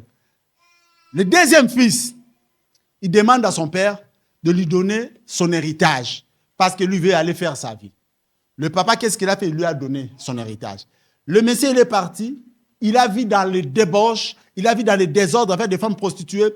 Bien aimé, il a tout perdu. Lui qui était riche, il était riche, un héritier, il avait tout perdu. Il a trouvé même du travail pour garder les cochons, les pourceaux. Et il voulait même manger la nourriture de ces pourceaux-là, des cochons-là, mais il n'arrivait pas. Parce qu'il vivait dans la pauvreté. Il avait tout perdu. Amen. Hein? Dieu peut te bénir, mais gère bien ce que Dieu te donne.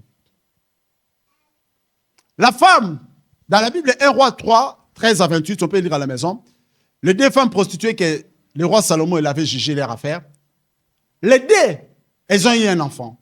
Chaque personne a eu son enfant. Mais l'autre, elle dormait mal. Elle a dormi sur son enfant. Elle a tué son enfant. Elle n'a pas bien géré la bénédiction que Dieu lui avait donnée. Et lorsqu'elle a perdu son enfant, qu'est-ce qu'elle voulait encore? Elle voulait prendre l'enfant d'autrui. Pourquoi? Parce que l'autre, elle savait garder la bénédiction que Dieu lui a donnée. Bien aimé, si Dieu te donne une bénédiction, garde cette bénédiction. Dieu te donne une bonne femme, garde cette femme-là. Ne dis pas, si elle part, une autre viendra. Bien aimé, reste avec celle que tu as, tu connais ses défauts, tu vas aller avec. Bien aimé, l'autre, tu crois qu'elle sera mieux, elle sera pire que Jézabel. Elle peut venir dans ta vie pour détruire ta vie. Dieu te donne un homme, même elle a ses défauts, ses caractères difficiles. Reste avec Dieu, tu l'as donné déjà. Ne dis pas si tu veux, tu peux partir, un autre viendra. Un autre, lorsqu'il viendra là, tu crois, c'est lui qui va t'amener en face de l'hôpital Néro là-bas, pour rentrer là-bas. Nous et nous, on viendra prier. Parce que pourquoi toi-même tu fais ça? Dieu t'a donné une bénédiction. Garde la bénédiction que Dieu t'a donnée. Ne dis pas si tu veux partir, pars. Non. Dieu sait pourquoi il a mis cette personne à tes côtés. Avec ses défauts, c'est toi qui vas l'aider à changer. Quelqu'un peut dire amen, hein? On connaît la personne qu'on vit avec, mais ce qui viendra après, on ne sait pas. Gère bien. La mauvaise gestion peut t'amener à la pauvreté, peut appeler la pauvreté. Beaucoup, ils sont pauvres parce qu'ils ont mal géré. Il y a des gens, ils étaient riches. Tu es riche, tu avais une seule femme, tu commences à avoir des femmes par-ci, par-là. L'argent, tout est parti. Après, tu vas pleurer. Ah Dieu, ah Dieu. Ah Dieu, comment? Tu n'as pas obéi à la parole de Dieu. C'est que l'homme aura semé, le mentionnera. Le salaire du péché, c'est la mort. La mort, c'est dans la pauvreté, vit dans la pauvreté. Tu as voulu ça. 6e point. Dernier point, on va prier. La malédiction générationnelle ou familiale. Il y a des familles où la malédiction a commencé depuis leurs ancêtres. Si tu es de cette lignée-là, de cette famille-là, sachez-le, la malédiction c'est automatique par rapport au sang de la famille. Mais une chose est vraie, si Jésus-Christ, tiens avec Jésus-Christ, la Bible a dit, si le Fils de l'homme vous a franchi, vous êtes réellement libre. Nous, avec Dieu, tu as prié déjà pour ça, sache-le, tu n'es plus dans la malédiction générationnelle. Mais Jésus est en train de parler que la pauvreté, leur source, l'une des sources aussi, c'est dans la malédiction générationnelle. Parce qu'il y a des personnes bien-aimées, leurs grands-pères étaient pauvres. Ça va descendre jusqu'à arrière des enfants. Ça va descendre, la pauvreté là. La famille ne vont pas vivre de bonnes choses parce qu'il y avait... On va lire un passage. Lamentation 5, 7. Lamentation 5, 7. Lamentation 5, 7, la Bible nous dit « Nos parents ont péché, ils ne sont plus là et c'est nous qui portons le poids de leurs fautes. » Nos parents ont péché. Et ils ne sont plus là. Normalement, chacun doit rendre compte à Dieu par rapport à ses œuvres. Nos parents, ils ont fait du mal. C'est à eux de rendre leur compte. Mais ils ne sont plus là. Et c'est nous les enfants, qui portons le poids de leurs fautes. C'est ça la malédiction générationnelle. Ton père, il avait fait quelque chose de mal. Ou ta mère, ça va te suivre, ça va te suivre. La pauvreté, ça peut être l'une des sources aussi. Donc la malédiction générationnelle, c'est une malédiction qui est transmise de génération en génération. Souvent de manière automatique par les liens de sang ou lignés. Donc c'est une malédiction qui touche une famille spécifique ou une famille en particulier en fait. Je voulais dire pour clôturer, parce qu'on va prier. Dieu peut permettre une saison de pauvreté pour former nos caractères, pour former notre foi, pour nous préparer à des grandes choses, pour nous corriger, pour nous éduquer. Vous savez, les enfants d'Israël, on peut lire à la maison parce qu'on n'a pas le temps, Deutéronome 8, 1 à 3. Dieu les a fait passer dans le désert pendant 40 ans. Pas 40 jours, 40 ans. Ils sont sortis de l'Égypte, au lieu d'entrer direct à Canaan dans le pays des promesses, tellement ils étaient des tétis, pour que Dieu les éduque bien, les éprouve. S'ils ont vraiment un cœur d'obéir à la parole de Dieu, bien aimé, Dieu les a fait passer dans le désert pendant 40 ans. La Bible dit, dans ces passages, si vous lisez à la maison, ils ont souffert. Mais comme Dieu c'est un Dieu miséricordieux, il a fait descendre quand même la manne. Ils ont mangé quand même avec la manne. Ils ont vécu, mais ils ont galéré. Donc, il y a une pauvreté qui peut arriver pour un temps aussi.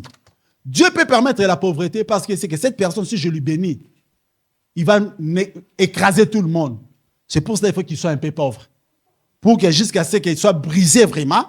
Parce qu'il y a des gens, lorsqu'ils deviennent riches, bien aimés, il ne va même plus t'appeler. Des personnes comme ça, bien aimées. Dieu il attend que d'abord la personne soit brisée, qu'il soit humble. Parce qu'il y a des personnes, lorsqu'elles deviennent riches, ils veulent écraser tout le monde. C'est pour ça que Dieu peut permettre la pauvreté aussi. Donc, la pauvreté, Dieu peut permettre pour un temps, mais ça ne peut pas être permanent. Job, il avait tout. Mais Dieu a permis la pauvreté dans la vie de Job. Mais Dieu lui a rendu après. Amen. Que Dieu bénisse sa parole. On se met debout, nous allons prier.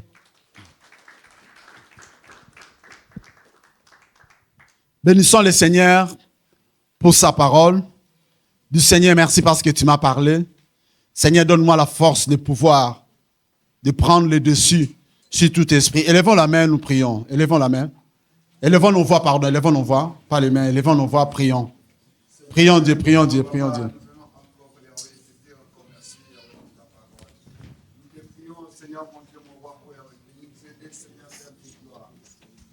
Prie Dieu.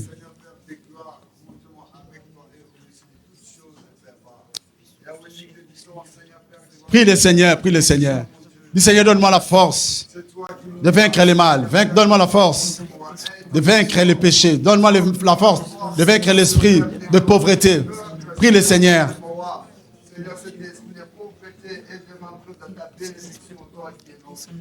Prie le Seigneur.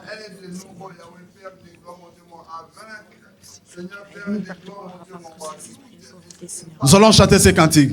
Le nom de Jésus, plus haut que tout, acclamons. Non.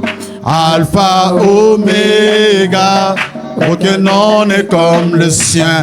Le nom de Jésus, nom de Jésus, plus haut que tous les noms. Alpha, Oméga. Acclamons. Aucun nom n'est comme le sien.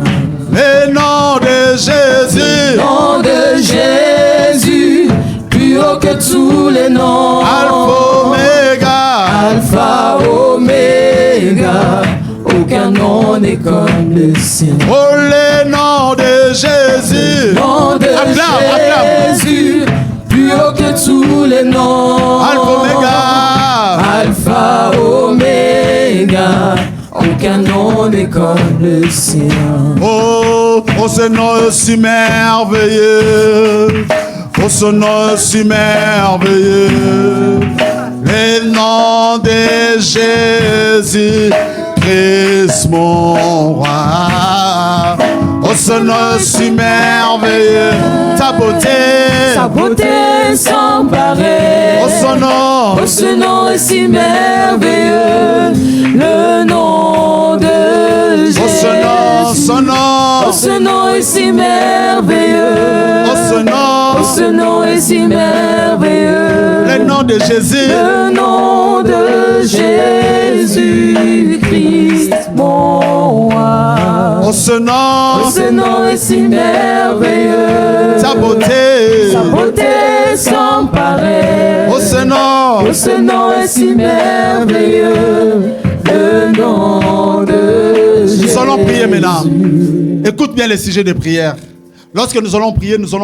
On est en train de faire des prières d'autorité. J'ai dit, ces programmes de 21 jours, c'est un programme de combat spirituel. On va anéantir et briser tous les esprits mauvais et toute souffrance qui est cachée derrière ton nom, qui est cachée derrière ton prénom. Si il y a quelque chose de bizarre qui est caché derrière ton nom ou derrière ton prénom, peut-être il n'y a rien. Mais tu dis, au cas où il y a, tu vas anéantir ça. Tu vas briser ça. Elle prie, elle lève la voix en acclamant les mains au nom de Jésus. Anéantir, Seigneur, je viens anéantir.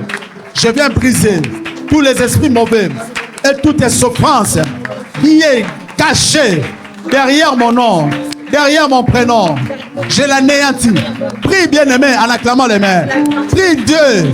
S'il y a quelque chose qui est derrière ton nom, s'il y a quelque chose qui est derrière le nom, ton prénom, neutralise, brise au nom de Jésus. Seigneur, j'anéantis. Je brise tous les esprits mauvais et toutes les souffrances qui est cachée derrière mon nom. S'il y en a, par ton nom Jésus, je neutralise. Par ton nom Yahweh, je brise.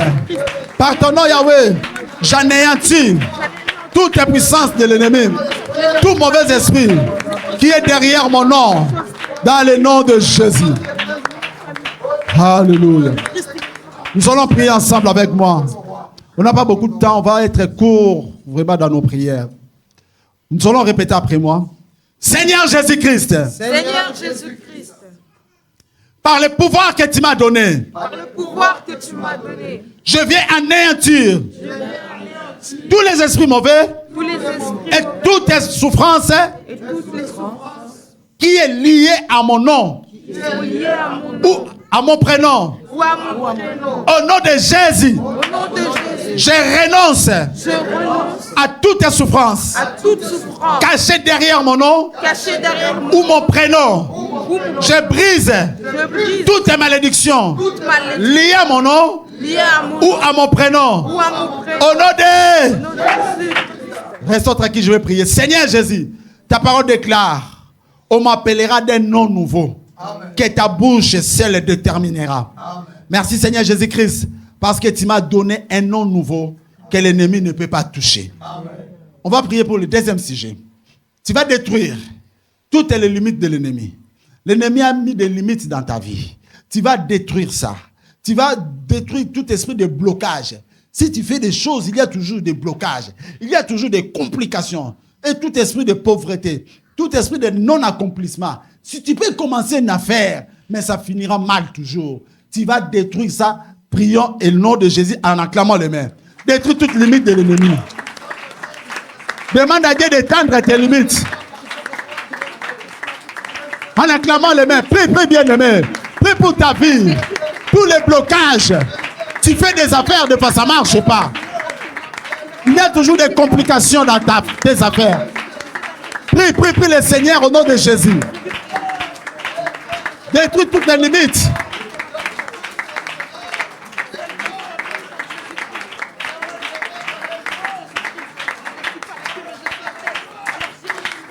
Détruis, détruis.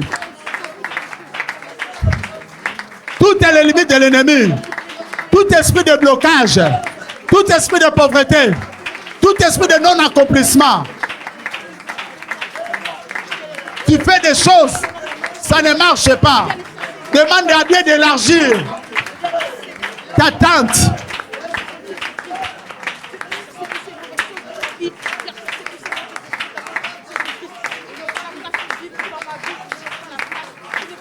Au nom de Jésus.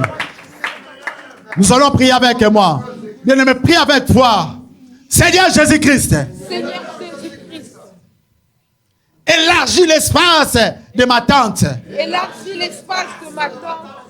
Et manifeste ta gloire. Et manifeste ta gloire. Père, ordonne à la bénédiction Ordonne à la bénédiction d'être avec moi. d'être avec moi. La réussite La réussite soit mon partage. soit mon partage. Au nom de Jésus. Au nom de Jésus-Christ. Quand tu descends, oui, tout s'arrête. Il y a transfert Entre ciel et quand tu terre, descends. quand il descend, l'atmosphère change, il y a transfert. Entre ciel et Quand tu terre, descends. quand il descend, l'atmosphère change, il y a transfert. Entre ciel. Entre ciel et Quand tu terre, descends. quand il descend, Oh. l'atmosphère change, Change. il y a transfert. Oh. Acclame. Entre Le Saint-Esprit, le Saint-Esprit. Le Saint-Esprit est là. Saint-Esprit est là. Saint-Esprit est là. Le Saint-Esprit est là. Acclame, acclame. Saint-Esprit est là. Il est là pour nous. Le Saint-Esprit Acclame. est là. Les maladies s'enfuient, Oh. les aveugles voient, les paralytiques Acclame. sautent de joie, les stériles enfants, les sourds entendent. Ta puissance est. Par sa puissance, par sa puissance, les maladies s'enfuient, les aveugles voient, les paralytiques sautent de joie, les stériles enfants, les sourds entendent. Par sa puissance. Écoute, nous allons prier. Tu vas faire sortir. Tu vas sortir de toutes les alliances démoniaques de ta famille qui a été faite avant ta naissance, après ta naissance. Il y a des choses qui se sont passées dans ta vie. Toi, tu n'étais même pas au courant. Tu n'avais pas donné ton accord. Tu vas sortir par la puissance du Saint-Esprit, par la puissance de ce grand Dieu-là. Toutes les alliances démoniaques de la famille. Prie au nom de Jésus en acclamant les mains. Prie. Sors de toutes les alliances démoniaques de la famille qui a été fait avant ta naissance, après ta naissance. Prie. En acclamant les mains. Prie le Seigneur. Sors de toutes les alliances de la famille. Sors, bien-aimé. En acclamant, acclame. Sors. Avant ta naissance, après ta naissance. Sors au nom de Jésus. Toutes les alliances.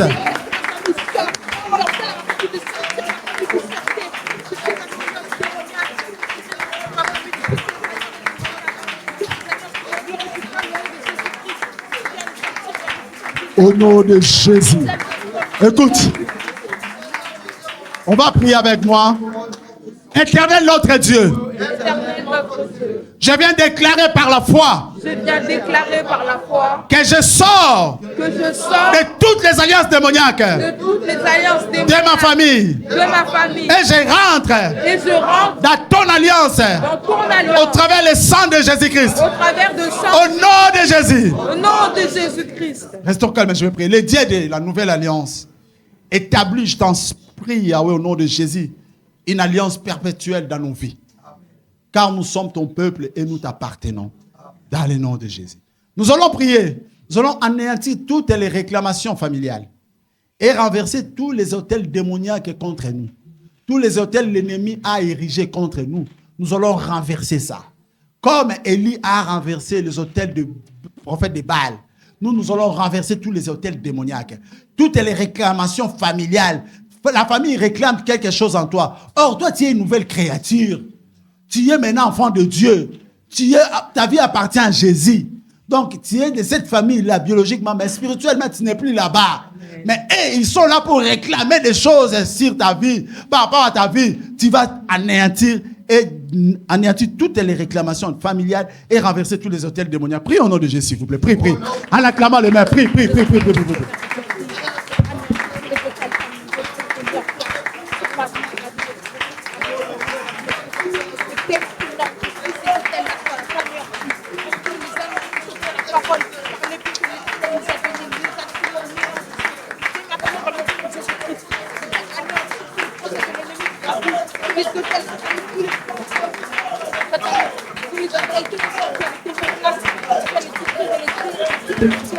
Au nom de Jésus, j'anéantis, Yahweh, toutes les réclamations familiales contre moi.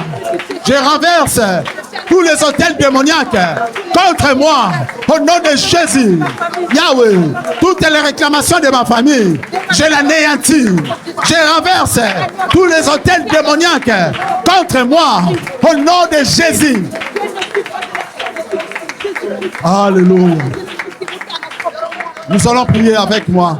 Priez avec moi. Seigneur Jésus-Christ, je viens par ton nom pour anéantir toutes les réclamations familiales. Car je suis une nouvelle créature en Jésus-Christ.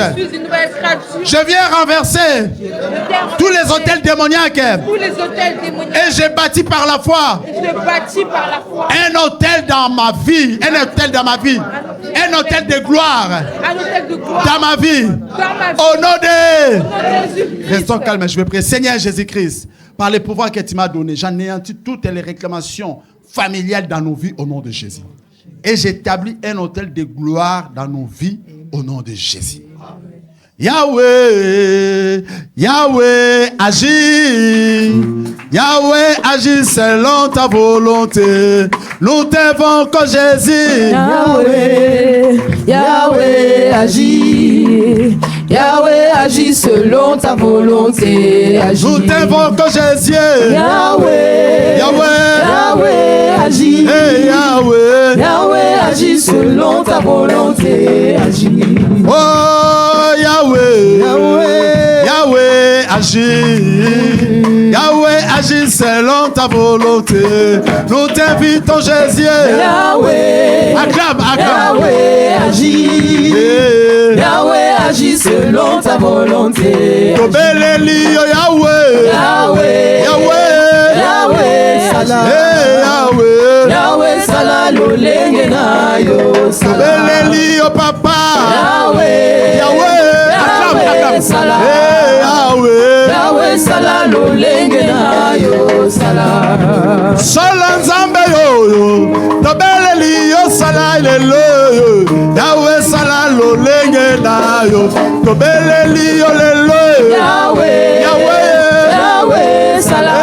Yahweh. Yahweh sala lolenge na yo sala. Sala lolenge na yo. Yahweh. Papa Yahweh sala. Yahweh. Yahweh sala lolenge na yo sala. Oh sala nzambe yo. Tobeleli yo sala lelo yo. Yahweh sala lolenge na yo. Lobite lelo. Yahweh. Papa Yahweh sala. Yahweh. Yahweh sala lolenge na yo sala. Nzambe nanga za kosala. Nzambe nanga za kosala. Yahweh yobongi na lokumu. Nzambe nanga za lelonga ye. Nzambe nanga za elonga. Yahweh. Yahweh yobongi na lokumu. Nzambe nanga za kosala ye. Nzambe nanga za kosala. Yahweh. Yahweh yobongi na lokumu. Nous allons prier. Nous allons prier Dieu. Nous allons demander à Dieu d'anéantir et de renverser tous les projets de l'ennemi contre nous pour l'année 2026. Bien aimé, l'ennemi prépare des choses contre nous avant même qu'on arrive à l'année 2026. Mais nous allons demander à Dieu d'anéantir. La Bible dit, peuple, préparez-vous au combat. Vous serez brisés. Donnez des ordres, ils seront sans effet. Formez des projets, ils seront anéantis. Pourquoi? Parce que Dieu est avec nous. Bien aimé, si Dieu est avec nous, tous leurs projets seront anéantis. Nous allons demander à Dieu, Dieu anéantit et renverse tous les projets de l'ennemi contre moi et contre ma famille. Prie en acclamant les mains. Prie bien aimé, prie, prie, prie.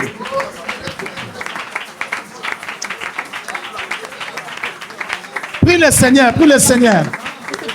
Renverse le projet de l'ennemi contre toi, contre ta famille, pour l'année 2026. Personne ne mourra dans ta famille, personne ne mourra dans ta vie. Pas d'accident, pas de maladie, pas de cancer, pas de crise d'AVC. Prie, prie, prie, bien-aimé, en acclamant. Personne ne mourra, personne ne va mourir, personne ne va mourir. Nous allons vivre avec les œuvres de l'Éternel. Nous allons vivre avec les œuvres de l'Éternel. Dans le nom de Jésus, Yahweh, je renverse, anéantis, renverse. Brise les projets de divorce dans des couples, dans ta famille, dans ton couple. L'ennemi prépare le divorce. Renverse ça au nom de Jésus.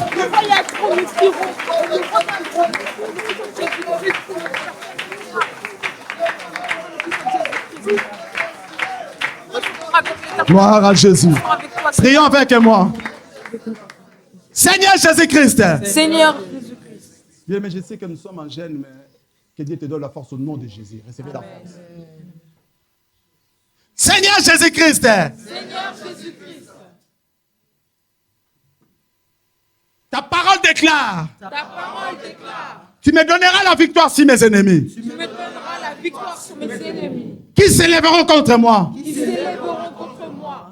Ils sortiront par un seul chemin. Ils sortiront par un seul chemin. Et ils s'enfuiront devant moi par sept chemins. Et ils s'enfuiront devant moi par sept chemins. Au nom de Jésus.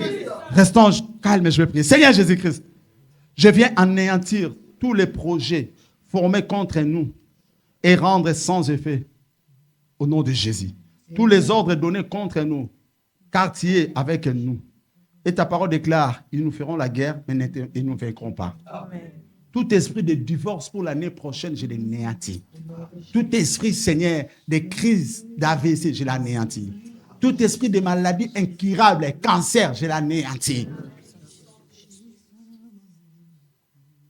Nous t'invoquons Jésus, Yahweh, Yahweh, agis, Yahweh. Yahweh, agis selon ta volonté. Agis. Nous t'invitons Jésus, Yahweh, Yahweh, Yahweh, agis. Yahweh, acclame. Yahweh, agis selon ta volonté. Nous t'invitons puissant Jésus. Yahweh, Yahweh, Yahweh, agis. hey, Yahweh. Yahweh, agis selon ta volonté. Tobeleli, oh Yahweh. Yahweh, Salah, Yahweh, Salah. Salah, Yahweh. Yahweh, Salah, lolenge na yo. Salah. Tobeleli, oh Papa. Yahweh, Yahweh, Yahweh, Salah. hey, Yahweh. Yahweh, Salah, lolenge na yo. Salah. Solo Nzambe yo.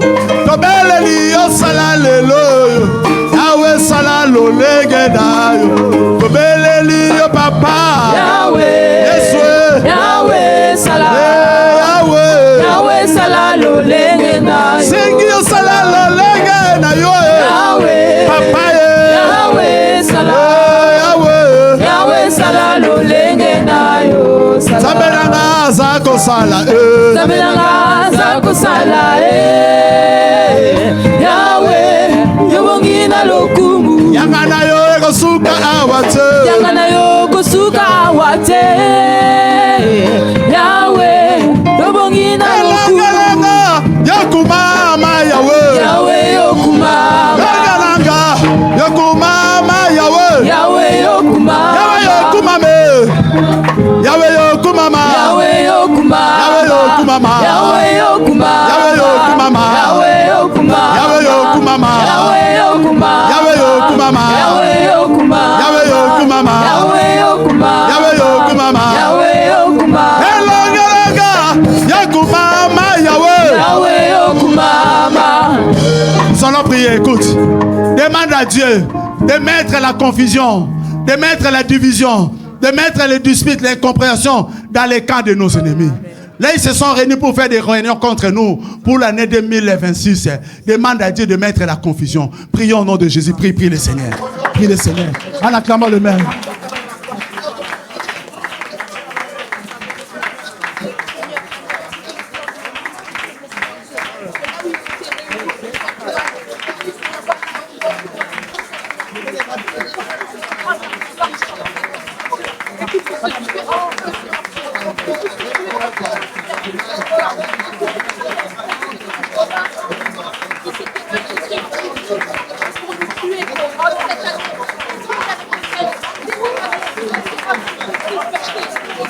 La confusion. Yahweh confond nos ennemis. Il y a l'incompréhension dans leur camp au nom de Jésus.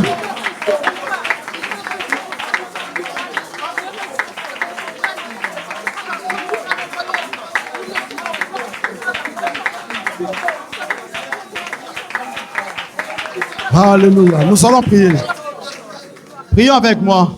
Seigneur Jésus-Christ, tu es avec moi comme un héros puissant. Tu es avec moi comme un héros puissant. C'est pourquoi mes persécuteurs C'est pourquoi mes persécuteurs chancellent chancellent et n'auront pas le dessus sur moi. et n'auront pas le dessus. Ils seront remplis de confusion. Ils seront remplis de Au nom de... Jésus-Christ. Reste calme, je vais prier. Seigneur Jésus-Christ, toi qui as mis la confusion dans la vie d'Aman, qui était l'ennemi de Mardoché et de ton peuple juif, tu es le même Dieu qui va mettre la confusion dans les camps de nos ennemis.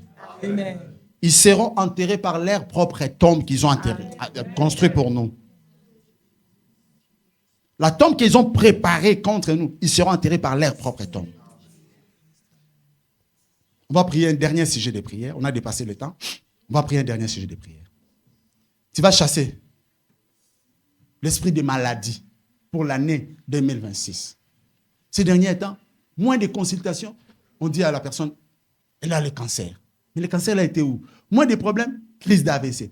On va chasser tout esprit de maladie. Dieu veut que nous soyons en bonne santé. Si on n'est pas en bonne santé, comment on va servir même ces dieux-là? Tu vas chasser l'esprit de maladie et tu profites aussi de chasser l'esprit de mort contre toi, contre ta famille pour l'année 2026. Prions la voix de ces derniers sujets. Prie en acclamant le Maître. Prie en acclamant le Maître.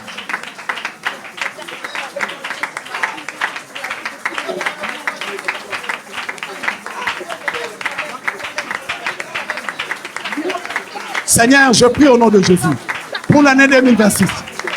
Tout esprit de maladie, de crise d'AVC, tout esprit de maladie incurable, tout esprit de maladie de cancer, tout ce que le diable prépare contre moi, contre ma famille, dans cette année, l'année 2026, je l'anéantis. Au nom de Jésus, je chasse l'esprit de mort dans ma famille, dans la vie de mes enfants, l'esprit de mort dans la vie de ma mère, dans la vie de mes frères, dans la vie de ma sœur. Je chasse l'esprit de mort. Je t'ordonne d'aller loin de moi, loin de ma famille. Au nom de Jésus. Restons calmes. On va prier avec moi. Prions avec moi, nous sommes à la fin. Seigneur Jésus-Christ. Ta parole déclare. Ma vie est cachée avec Christ. Et Christ est en Dieu. Non. Non. Je ne mourrai pas. Non. Je ne mourrai pas. Je vivrai. Et je raconterai les œuvres de l'Éternel. Au nom de... Restons calmes, je vais clôturer. Seigneur Jésus-Christ, toi qui as rajouté les années dans la vie d'Ézéchias, tu es le même Dieu que nous prions. Tu n'as pas changé, tu es le même hier, aujourd'hui et éternellement. Je t'en supplie, Père, rajoute des années dans nos vies et accorde-nous une longue vie au nom de Jésus. Acclamons le roi, acclamons le roi.